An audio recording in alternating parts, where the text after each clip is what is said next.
বিধ্বংসী aircraft ক্র্যাশের air ইন্ডিয়ার প্রায় এক সপ্তাহ হয়ে গেল। এখন এয়ার ইন্ডিয়ার বিশেষজ্ঞরা বলছে যে এয়ার ইন্ডিয়া মানে বোয়িংয়ের নাকি কোনো যান্ত্রিক ত্রুটি ছিল না। তাহলে সমস্যাটা কী ছিল দাদা?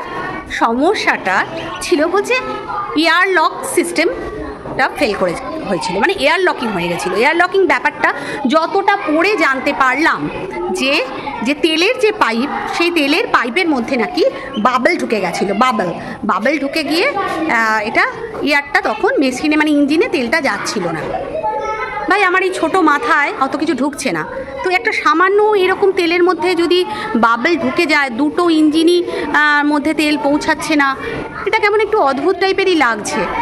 যাই হোক, এর চাইতে বেশি কিছু তো বলাও যাবে না। যেটা ইনভেস্টিগেশন হয়, কে কাকে বাঁচায় সেটাও তো বোঝানো বা জানা মুশকিল। আমাদের মতো ছোট মাথায় এর চাইতে আর কি বলবো। যাই হোক, এখন পর্যন্ত এটা মানে বলা হচ্ছে যে নাকি এয়ার লক হয়ে গেছিলো, তাই তেল পৌঁছাচ্ছিল না এবং ফ্লাইট ক্র্যাশ করেছে।